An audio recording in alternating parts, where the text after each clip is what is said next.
Olá, pessoal. Bom, tudo bem com todos? Eu tô, como vocês sabem, iniciando hoje o meu estágio, né? O meu trabalho não remunerado, que vai durar aí uns bons meses em uma escola montessoriana, que faz parte do meu processo de formação como guia Montessori de 3 a 6 anos. Então, tô aí buscando aprender um pouco mais disso, buscando saber um pouco mais sobre as crianças para a gente sempre evoluir, né? E eu fiz algumas anotações. Eu observei uma turma de 25 crianças. Eu percebi que nós tínhamos lá não a turma toda completa, mas um bom número de pessoas. E tínhamos uma guia Montessori e duas auxiliares. Para crianças de 3 anos, eu acho que é o que a legislação brasileira pede mesmo, né? Bom, foi tão interessante porque eu observei algumas coisas de uma maneira bem bacana, sabe? Uma das coisas que eu vi foi, eu vou citar alguns casos aqui do que aconteceu para vocês poderem ir acompanhando um pouquinho desses meus aprendizados, tá? Primeiro, a gente tinha um menino trabalhando com umas contas. Se você não entende nada de escola montessoriana, talvez seja o caso de você pesquisar também, porque talvez você fique assim, o que ela está falando? Porque é uma realidade completamente diferente de todas as outras. Mas, de todo modo, você vai aí se aproximando de uma realidade nova, né? Se você não conhece. Tinha um menino trabalhando, né, sozinho lá, fazendo alguns colares de contas, tá? Como uma atividade montessoriana. Nas turmas montessorianas, cada criança, na maioria do tempo, trabalha de maneira individual. Né? E os outros, às vezes, observam e, na maior parte do tempo, estão fazendo outras coisas. Cada um cuida do seu trabalho, do seu aprendizado, né? do seu processo. Mas isso, mesmo de 3 a 6 anos, mesmo de 3 a 6 anos. Muitas vezes a guia e as auxiliares vão conduzir a criança para que ela encontre algo que ela queira fazer, mas é isso mesmo, ela trabalha sozinha, ela que faz a escolha e o trabalho dela. E um desses meninos estava fazendo. Um outro menino estava ali em volta, mas de uma maneira a interferir no trabalho daquele que estava realmente produzindo, né? E aí, primeiro passou uma assistente e falou assim: o que você está fazendo aí? Vamos achar algum trabalho para você fazer? E ele disse: eu estou observando. E ali ficou, porque observar é algo que eles têm possibilidade de fazer. E aí, daqui a pouco, passou a guia e viu que ele estava completamente interferindo no trabalho do outro. E aí ela convidou, né, fulaninho, vem para cá, vamos achar um trabalho para você fazer. Então, assim, é muito interessante como as coisas são conduzidas de forma a se ter firmeza, né? Não deixar que um atrapalhe o trabalho do outro, mas também ternura, né? E trabalhando de uma forma assim assertiva, não tem discussão. Nós vamos achar um trabalho para você fazer. Ponto. Né? Então é muito legal. Às vezes as pessoas confundem que Montessori não tem firmeza, não tem, cada um faz o que quer. Não é bem assim, né? Cada um faz o que quer dentro do que se tem de opções e de não atrapalhar e não complicar a vida dos outros, né? Esse é o ponto, né? Então é muito interessante. Depois teve uma observação que eu fiz que foi bem interessante, que estava assim. Uma criança falou: estão falando que o desenho dele está feio. Um menino que estava trabalhando com os encaixes metálicos, tá? E aí a professora guia, né, falou para a criança que foi a ofendida, porque não foi ela que disse, né? E o que você acha do seu desenho? Aí o menino respondeu: tá lindo. A guia só terminou concluindo assim: é o que importa. Olha que maravilha no trabalho de autoestima, de autoconfiança dessas pessoas, né? Em vez da gente precisar... Claro que tem interação entre as crianças, Cláudia, não se preocupa com isso. Tem sim, tá? Tem interação, tem momentos de trabalhos coletivos, tem também. Só não é o tempo inteiro isso, tá bom? E eu achei fantástico em como a professora conduziu a formação da autoestima e da autoconfiança dessa criança. Ela precisa saber que o que ela fez está bom, né? Se ela acha que está bom, é o que importa no momento. Depois a gente vai também buscar saber o que o outro pensa, né? Eu achei isso muito legal. Sim, são guias as professoras na escola montessoriana. Bom, depois eu vi um menino trabalhando um material muito clássico da escola montessoriana, dessa idade, que é a Torre Rosa. Gente, o menino coloca um cubo em cima do outro, eles são em ordem, né, decrescente, e aí chega até, são 10 cubos, até um cubo bem pequenininho que vai em cima de tudo. E aí, gente, esse menino trabalhando sozinho, ninguém estava vendo, as guias e assistentes estavam trabalhando com outras crianças, a guia e as assistentes, melhor dizendo, né? E aí esse menino terminou sozinho o trabalho. E quando colocou o último cubinho, esse menino era um menino de 3 anos, ele olhou e fez assim. E ali você vê a alegria do menino sozinho em ter feito uma realização, o que para ele foi um grande feito. Ele não precisou mostrar para ninguém, ele não precisou falar, ó tia, ó mãe, ó pai, ó fulano. Não, é eu para mim mesmo, trabalhando e me realizando, como é na vida. A gente trabalha e se realiza, a gente trabalha e se realiza, e por isso a gente quer fazer mais, né? Quando a gente encontra a nossa missão de vida. Então, essa alegria pela realização que esse menino experimentou ali, que eu vi sozinho, sem ninguém estar ali aprovando externamente o trabalho dele, é maravilhoso, é lindo e é fundamental. E aí vale a gente pensar no quanto a gente faz o elogio barato para a criança, e esse elogio acaba virando quase como uma recompensa para um adestramento, sabe? Que a criança faz só aquilo que a gente acha que é certo, que a gente quer para ganhar o elogio. Eu tenho um vídeo sobre isso no canal Examinatel no YouTube, que eu falo, será que o elogio é sempre positivo para a criança? É muito interessante pensar sobre isso, e eu aprendi isso estudando Montessori. Outra coisa que eu observei é que na sala de aula com 25 crianças tinham 12 vasos com plantas, entre eles 3 vasos de cactos com belos espinhos, tá? Então aquele desespero que a mãe brasileira tem, vai se machucar, vai se cortar, vai quebrar, vai cair, vai... Ô, gente, a gente precisa confiar mais na competência das nossas crianças. Eles sabem, eles dão conta, eles entendem. Tá? E as crianças passando muito próximos aos cactos, em algum momento chegaram ali, um conversou com o outro sobre o cacto e os seus perigos, e é muito interessante como a gente precisa aprender a confiar na competência da criança. Depois teve uma coisa também que eu observei que foi super legal, que tinha uma menina trabalhando com os números de lixa. De novo, se você não conhece nada sobre as escolas e as atividades montessorianas, é legal você ver sobre isso, né? Estudar um pouquinho sobre isso para entender as coisas que eu tô falando, tá? O objetivo daqui não é explicar, então eu vou falando como se você já conhecesse, depois você vai fazer as suas buscas, as suas pesquisas, tá bom? Aí essa menina estava trabalhando com os números de lixa. E aí ela passava a mão no número de lixa e dizia 1. Aí passava a mão no número de lixa e dizia 2. Aí passava, como é a atividade mesmo. Passou a professora, que trabalha em inglês, que é uma das assistentes, que só fala em inglês com as crianças na sala, e ela disse, também experimente os números em inglês. E a menina olhou para ela e continuou fazendo o seu trabalho. Eu achei que a menina não fosse fazer nada de inglês, porque ela simplesmente baixou a cabeça e continuou no trabalho ali, né, como se nada tivesse acontecido. Pois a menina terminou os 9 números, até os 0, os 10 números, né, e começou a fazer todo o processo de novo, repassar número a número e falar em inglês. E eu achei fantástico, porque assim, eu achei que ela nem fosse fazer.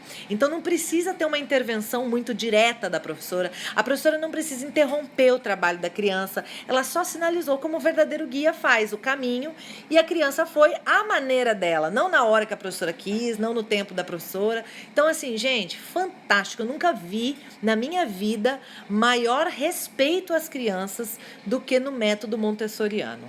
É uma coisa muito maravilhosa, muito bacana a forma como é feita. Muito lindo mesmo. Depois eu vi também os materiais de higiene das crianças numa prateleira de nichos abertos e tudo exposto. Qualquer criança poderia ir lá e bagunçar tudo e mexer e ninguém mexe. Então, assim, como a gente não está acostumado a confiar na competência da criança, a criança entende, né? Claro que existem crianças que já estão num nível tão maluco de desorganização interna, né? Que ela destrói tudo, quebra tudo, e se você está pensando nessa criança, naturalmente você está falando, é impossível essas coisas que a Isa está dizendo.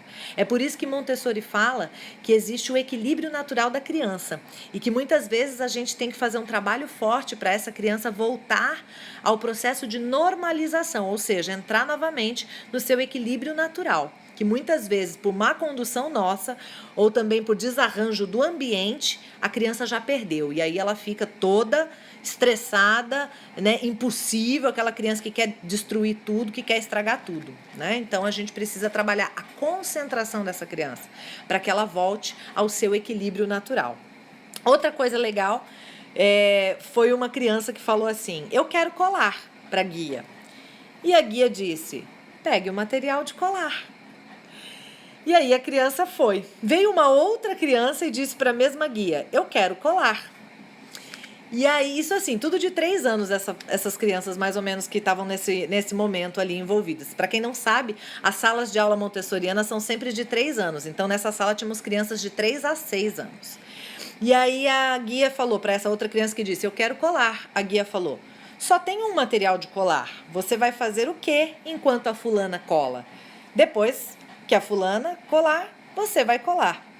E aí a criança repetiu: depois da fulana, eu vou colar. E foi fazer outra coisa. Então aí a criança aprende a esperar a sua vez, sabe? Não é aquela coisa que todo mundo tem que fazer a mesma coisa ao mesmo tempo, né? É muito interessante, como um verdadeiro guia, né?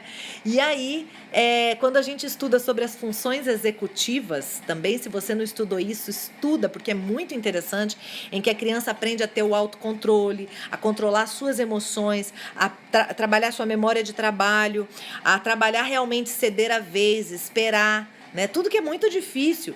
Você percebe que Montessori já estava trabalhando essas funções executivas no seu método há 100 anos. Né? E hoje a neurociência está trazendo conhecimento sobre isso. Como o trabalho dessas funções executivas faz tanta diferença no resultado das pessoas e dos profissionais na vida adulta. Né? Então é fantástico perceber a conexão que tem o método Montessori com o desenvolvimento das funções executivas que estão sendo tão faladas agora atualmente nas pesquisas de neurociência. E depois tem 2 crianças que estavam trabalhando com aquelas contas de fazer colar e elas derrubaram, né, as contas no chão. Imagina, cai tudo aquelas continhas no chão. Nas 2 situações, a assistente falou: it's okay. Ou seja, está tudo bem. Não dá aquele desespero com o erro. O erro não é motivo para desespero. Não é motivo para falar: agora vai ter que catar tudo, hein? Agora vai ter que... Não, tá tudo bem. Tá tudo bem. E sabe o que isso proporcionou? Nas 2 situações, outras crianças espontaneamente vieram ajudar a criança que havia derrubado. Foram 2 crianças diferentes que derrubaram e foram crianças diferentes que ajudaram nas 2 situações, sabe? Então, assim, é muito interessante, é muito lindo perceber como isso acontece, que respeito a gente tem e como a gente, pela nossa cultura, acaba se distanciando tanto desse respeito, dessa confiança na competência, né? E não sobrou conta no chão, tá, gente? Foi maravilhoso de ver. E as guias não ficam em cima, não. Vai catar, ó, linda, sobrou uma lata. Não, it's okay, agora vai pegar e tal, e sai de perto, vai ajudar outra criança, sabe? Muito bonito. Eu também vi as crianças que estavam trabalhando em grupo, e aí formou-se um grupo maior de umas 6 crianças e começou a aumentar muito o ruído na sala. E as guias e assistentes perceberam que não estava sendo muito produtivo, que na verdade 2 ou 3 crianças estavam lá trabalhando e outras 3 estavam lá sem fazer nada, só fazendo barulho em volta do trabalho daquelas 2 ou 3, tá? Para quem perguntou também sobre os trabalhos em grupo, acontecem dessa forma também. E aí as guias simplesmente foram lá, pegaram 3 crianças que não estavam trabalhando, mas estavam só comentando em volta ali, fazendo ruído, e disseram: vamos procurar um trabalho para vocês. E passearam pela sala procurando com essas crianças outro trabalho para que essas crianças também se desenvolvessem e não ficassem só fazendo barulho ali na sala. A concentração, mais uma vez. Maravilhoso, tá, gente, de ver? Maravilhoso. Bom, E isso você percebe uma sala com 25 crianças trabalhando sozinhas, em algumas em duplas ou trios, e a sala em silêncio. Não absoluto silêncio, mas com tranquilidade, com possibilidade de viver tranquilamente, diferente da maioria das salas de aula que a gente vê nas nossas escolas no Brasil, né, de uma maneira tradicional. Cada criança comeu sozinha, de 3 a 6 anos, tá? Ninguém precisou fazer nenhum tipo de ajuda para as crianças comerem. As crianças foram de 4 em 4 se revezando numa mesa de 4 lugares. Depois que comiam, lavavam o seu prato, seu talher e o seu copo de vidro e prato de vidro. Ninguém quebrou nada, ninguém deixou nada para trás. Quem deixou para trás, a guia simplesmente ia lá e falava: olha, você esqueceu o seu prato, vai lá lavar o seu prato, tá? Coisa mais linda do mundo, tá? Com uma pia baixa e um apoio no chão para que elas pudessem alcançar a pia, porque tinha umas que eram tão pequenas que não alcançavam. E eu fiquei pensando também em como nós brasileiros estamos acostumados às manifestações de alegria com barulho. Depois, no momento lá, as pessoas foram conduzidas à linha. Quem não conhece Montessori também pode estudar as atividades de linha, né? E as crianças ficavam em silêncio, aí cantavam uma música e comemoravam, pulavam e sem fazer gritaria. Sabe? Então a gente está acostumado que os momentos de alegria precisam ter gritaria, euforia, aquela coisa descontrolada. E não, quando a gente estuda a liberação de serotonina, ocitocina, dopamina e endorfina no cérebro, né? A gente percebe que a serotonina, por exemplo, é uma alegria calma e serena e tranquila, né? E a gente não percebe isso nas nossas crianças brasileiras de uma maneira geral, né? Então é muito interessante como ali a gente vê o trabalho para a liberação da endorfina, de uma alegria calma e serena. Você consegue pular, brincar e cantar sem fazer escândalo. Então, assim, maravilhoso. Foi uma experiência linda. Eu estou muito agradecida, né, à escola por estar me cedendo essa oportunidade. E é isso. Então, se vocês gostaram, continuem acompanhando. Esse foi só o primeiro dia.